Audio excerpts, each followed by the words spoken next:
Chapter 5. Lesson 4: The History of and the Power of Corporation.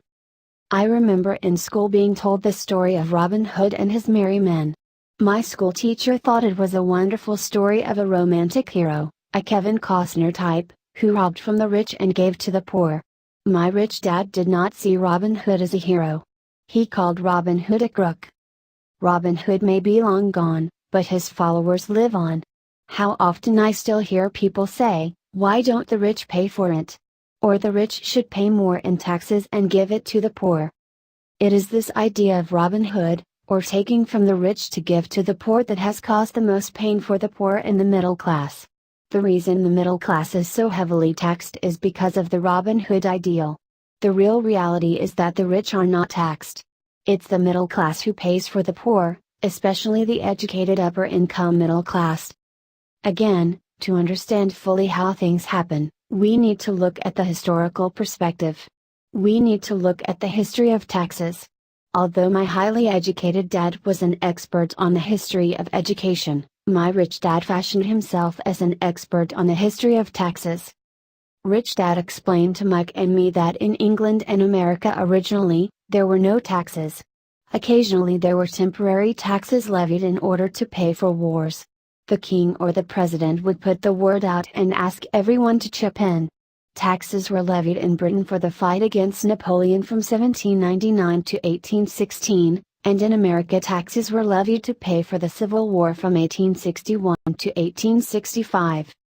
In 1874, England made income tax a permanent levy on its citizens. In 1913, an income tax became permanent in the United States with the adoption of the 16th Amendment to the Constitution. At one time, Americans were anti-tax. It had been the excessive tax on tea that led to the famous Tea Party in Boston Harbor, an incident that helped ignite the Revolutionary War. It took approximately 50 years in both England and the United States to sell the idea of a regular income tax. What these historical dates fail to reveal is that both of these taxes were initially levied against only the rich. It was this point that Rich Dad wanted Mike and me to understand. He explained that the idea of taxes was made popular, and accepted by the majority, by telling the poor and the middle class that taxes were created only to punish the rich. This is how the masses voted for the law, and it became constitutionally legal. Although it was intended to punish the rich, in reality it wound up punishing the very people who voted for it, the poor and middle class. Once government got a taste of money, the appetite grew, said Rich Dad. Your dad and I are exactly opposite. He's a government bureaucrat, and I am a capitalist. We get paid, and our success is measured on opposite behaviors. He gets paid to spend money and hire people. The more he spends and the more people he hires, the larger his organization becomes. In the government, the larger his organization, the more he is respected. On the other hand, within my organization, the fewer people I hire and the less money I spend, the more I am respected by my investors. That's why I don't like government people. They have different objectives from most business people. As the government grows, more and more tax dollars will be needed to support it. My educated dad sincerely believed that government should help people. He loved John F. Kennedy and especially the idea of the Peace Corps. He loved the idea so much that both he and my mom worked for the Peace Corps, training volunteers to go to Malaysia, Thailand and the Philippines. He always strived for additional grants and increases in his budget so he could hire more people, both in his job with the Education Department and in the Peace Corps. That was his job. From the time I was about 10 years old, I would hear from my rich dad that government workers were a pack of lazy thieves, and from my poor dad I would hear how the rich were greedy crooks who should be made to pay more taxes. Both sides have valid points. It was difficult to go to work for one of the biggest capitalists in town and come home to a father who was a prominent government leader. It was not easy knowing who to believe. Yet, when you study the history of taxes, an interesting perspective emerges. As I said, the passage of taxes was only possible because the masses believed in the Robin Hood theory of economics, which was to take from the rich and give to everyone else. The problem was that the government's appetite for money was so great that taxes soon needed to be levied on the middle class, and from there it kept trickling down. The rich, on the other hand, saw an opportunity. They do not play by the same set of rules. As I've stated, the rich already knew about corporations, which became popular in the days of sailing ships. The rich created the corporation as a vehicle to limit their risk to the assets of each voyage. The rich put their money into a corporation to finance the voyage. The corporation would then hire a crew to sail to the New World to look for treasures. If the ship was lost, the crew lost their lives, but the loss to the rich it would be limited only to the money they invested for that particular voyage. The diagram that follows shows how the corporate structure sits outside your personal income statement and balance sheet. How the rich play the game is reduced, diminished by expenses, assets, income, through personal corporation. It is the knowledge of the power of the legal structure of the corporation that really gives the rich a vast advantage over the poor and the middle class. Having two fathers teaching me, one a socialist and the other a capitalist, I quickly began to realize that the philosophy of the capitalist made more financial sense to me. It seemed to me that the socialists ultimately penalized themselves, due to their lack of financial education.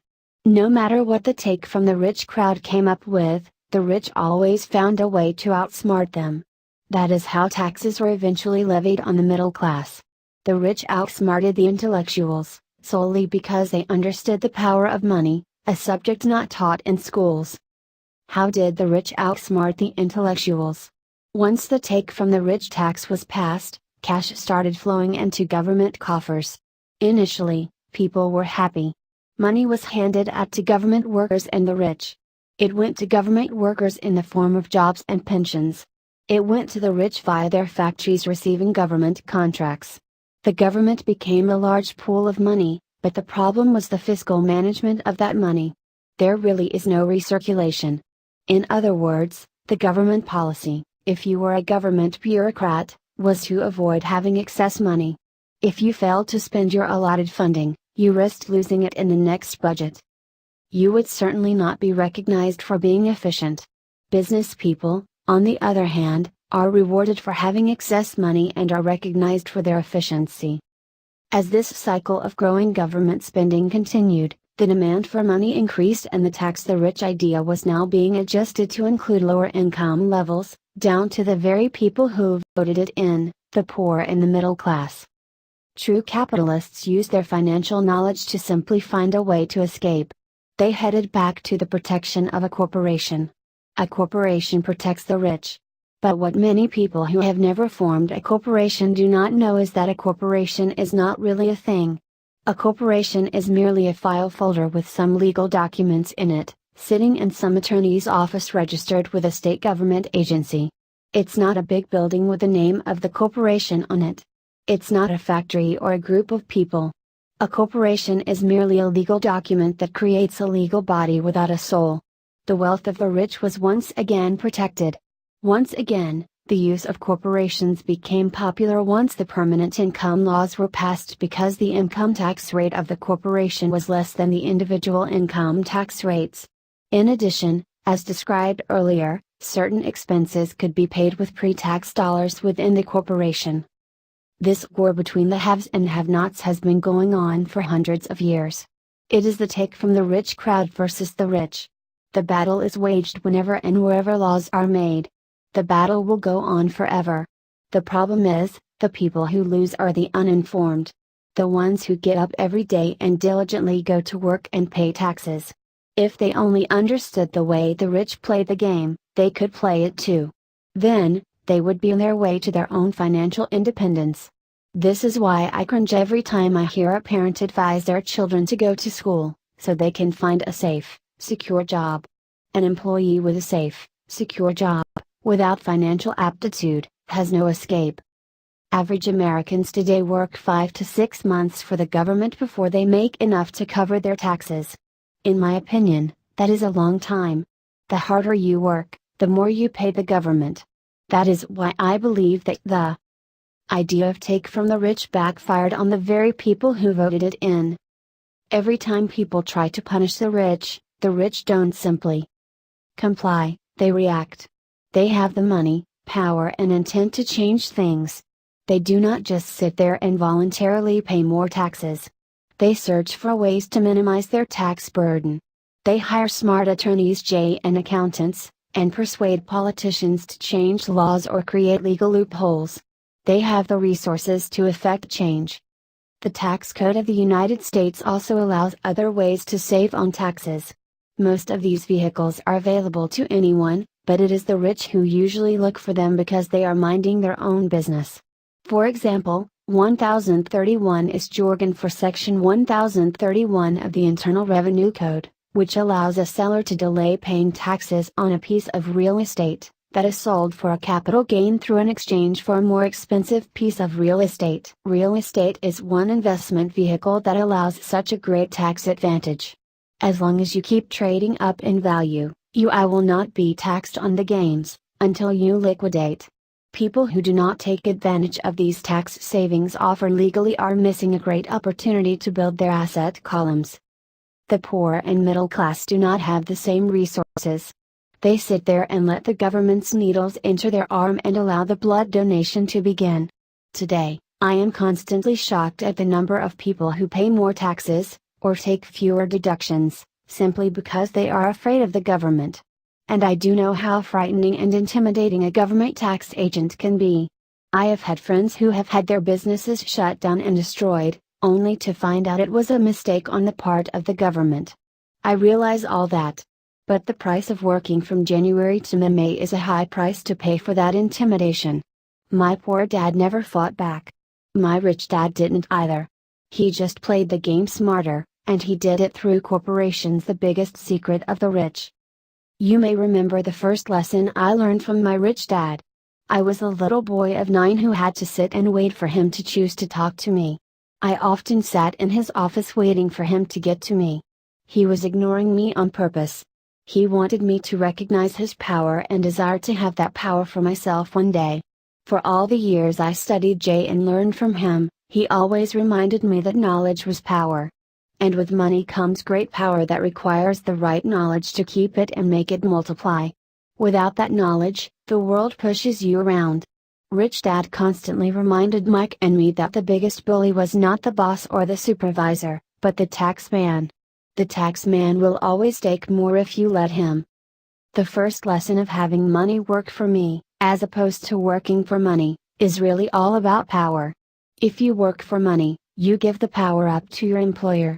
If your money works for you, you keep and control the power. Once we had this knowledge of the power of money working for us, he wanted us to be financially smart and not let bullies push us around. You need to know the law and how the system works. If you're ignorant, it is easy to be bullied. If you know what you're talking about, you have a fighting chance. That is why he paid so much for smart tax accountants and attorneys. It was less expensive to pay them than pay the government. His best lesson to me, which I have used most of my life, is be smart and you won't be pushed around as much. He knew the law because he was a law-abiding citizen. He knew the law because it was expensive to not know the law. If you know you're right, you're not afraid of fighting back. Even if you are taking on Robin Hood and his band of merry men. My highly educated dad always encouraged me to seek a good job with a strong corporation. He spoke of the virtues of working your way up the corporate ladder. He didn't understand that, by relying solely on a paycheck from a corporate employer, I would be a docile cow ready for milking. When I told my rich dad of my father's advice, he only chuckled. "Why not own the ladder?" was all he said. As a young boy, I did not understand what Rich Dad meant by owning my own corporation. It was an idea that seemed impossible, and intimidating.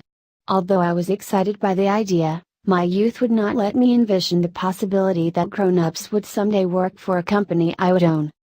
The point is, if not for my rich dad, I would have probably followed my educated dad's advice. It was merely the occasional reminder of my rich dad that kept the idea of owning my own corporation alive and kept me on a different path. By the time I was 15 or 16, I knew I was not going to continue down the path my educated dad was recommending. I did not know how I was going to do it, but I was determined not to head in the direction most of my classmates were heading. That decision changed my life. It was not until I was in my mid-20s that my rich dad's advice began to make more sense. I was just out of the Marine Corps and working for Xerox. I was making a lot of money, but every time I looked at my paycheck, I was always disappointed. The deductions were so large, and the more I worked, the greater the deductions. As I became more successful, my bosses talked about promotions and raises. It was flattering, but I could hear my rich dad asking me in my ear, "Who are you working for? Who are you making rich?" In 1974, while still an employee for Xerox, I formed my first corporation and began minding my own business. There were already a few assets in my asset column, but now I was determined to focus on making it bigger. Those paychecks with all the deductions made all the years of my rich dad's advice make total sense. I could see the future if I followed my educated dad's advice. Many employers feel that advising their workers to mind their own business is bad for business. I am sure it can be for certain individuals. But for me, focusing on my own business, developing assets, made me a better employee. I now had a purpose. I came in early and worked diligently, amassing as much money as possible so I could begin investing in real estate. Hawaii was just set to boom, and there were 4 fortunes to be made. The more I realized we were in the beginning stages of a boom, the more Xerox machines I sold. The more I sold, the more money I made, and, of course, the more deductions there were from my paycheck. It was inspiring. I wanted out of the trap of being an employee so badly that I worked harder, not less. By 1978, I was consistently one of the top 5 salespeople in sales, often number 1. I badly wanted out of the rat race. In less than 3 years, I was making more in my own little corporation, which was a real estate holding company, than I was making at Xerox. And the money I was making in my asset column, in my own corporation, was money working for me. Not me pounding on doors selling copiers. My rich dad's advice made much more sense. Soon the cash flow from my properties was so strong that my company bought me my first Porsche. My fellow Xerox salespeople thought I was spending my commissions. I wasn't. I was investing my commissions in assets. My money was working hard to make more money. Each dollar in my asset column was a great employee, working hard to make more employees and buy the boss a new Porsche with before-tax dollars. I began to work harder for Xerox. The plan was working, and my Porsche was the proof. By using the lessons I learned from my rich dad, I was able to get out of the proverbial rat race of being an employee at an early age. It was made possible because of the strong financial knowledge I had acquired through these lessons. Without this financial knowledge, which I call financial IQ, my road to financial independence would have been much more difficult. I now teach others through financial seminars in the hope that I may share my knowledge with them. Whenever I do my talks, I remind people that financial IQ is made up of knowledge from 4 broad areas of expertise. Number 1 is accounting. What I call financial literacy. A vital skill if you want to build an empire. The more money you are responsible for, the more accuracy is required, or the house comes tumbling down. This is the left-brained side, or the details. Financial literacy is the ability to read and understand financial statements. This ability allows you to identify the strengths and weaknesses of any business. Number 2 is investing. What I call the science of money making money. This involves strategies and formulas. This is the right-brained side, or the creative side. Number 3 is understanding markets. The science of supply and demand. There is a need to know the technical aspects of the market, which is emotion-driven. The Tickle Me Elmo doll during Christmas 1996 is a case of a technical or emotion-driven market. The other market factor is the fundamental or the economic sense of an investment. Does an investment make sense or does it not make sense based on the current market conditions? Many people think the concepts of investing and understanding the market are too complex for kids. They fail to see that kids know those subjects intuitively. For those not familiar with the Elmo doll, it was a Sesame Street character that was highly touted to the kids just before Christmas. Most all kids wanted one, and put it at the top of their Christmas list. Many parents wondered if the company intentionally held the product off the market, while continuing to advertise it for Christmas. A panic set in due to high demand and lack of supply. Having no dolls to buy in the stores, scalpers saw an opportunity to make a small fortune from desperate parents. The unlucky parents who did not find a doll were forced to buy another toy for Christmas. The incredible popularity of the Tickle Me Elmo doll made no sense to me, but it serves as an excellent example of supply and demand economics. The same thing goes on in the stock, bond, real estate and baseball card markets. Number 4 is the law. For instance, utilizing a corporation wrapped around the technical skills of accounting, investing and markets can aid explosive growth. An individual with the knowledge of the tax advantages and protection provided by a corporation can get rich so much faster than someone who is an employee or a small business sole proprietor. It's like the difference between someone walking and someone flying. The difference is profound when it comes to long-term wealth. 1. Tax advantages. A corporation can do so many things that an individual cannot. Like pay for expenses before it pays taxes. That is a whole area of expertise that is so exciting, but not necessary to get into unless you have sizable assets or a business. Employees earn and get taxed and they try to live on what is left. A corporation earns, spends everything it can, and is taxed on anything that is left. It's one of the biggest legal tax loopholes that the rich use. They're easy to set up and are not expensive if you own investments that are producing good cash flow. For example, by owning your own corporation, vacations are board meetings in Hawaii. Car payments, insurance, repairs are company expenses. Health club membership is a company expense. Most restaurant meals are partial expenses. And on, but do it legally with pre-tax dollars. 2. Protection from lawsuits. We live in a litigious society. Everybody wants a piece of your action. The rich hide much of their wealth using vehicles such as corporations and trusts to protect their assets from creditors. When someone sues a wealthy individual, they are often met with layers of legal protection, and often find that the wealthy person actually owns nothing. They control everything, but own nothing. The poor and middle class try to own everything and lose it to the government or to fellow citizens who like to sue the rich. They learned it from the Robin Hood story. Take from the rich, give to the poor. It is not the purpose of this book to go into the specifics of owning a corporation. But I will say that if you own any kind of legitimate assets, I would consider finding out more about the benefits and protection offered by a corporation as soon as possible. There are many books written on the subject that will detail the benefits and even walk you through the steps necessary to set up a corporation. One book in particular, Incorporated and Grow Rich, provides a wonderful insight into the power of personal corporations. Financial IQ is actually the synergy of many skills and talents. But I would say it is the combination of the 4 technical skills listed above that make up basic financial intelligence. If you aspire to great wealth, it is the combination of these skills that will greatly amplify an individual's financial intelligence. In summary: 1. Spend. 2. Pay taxes.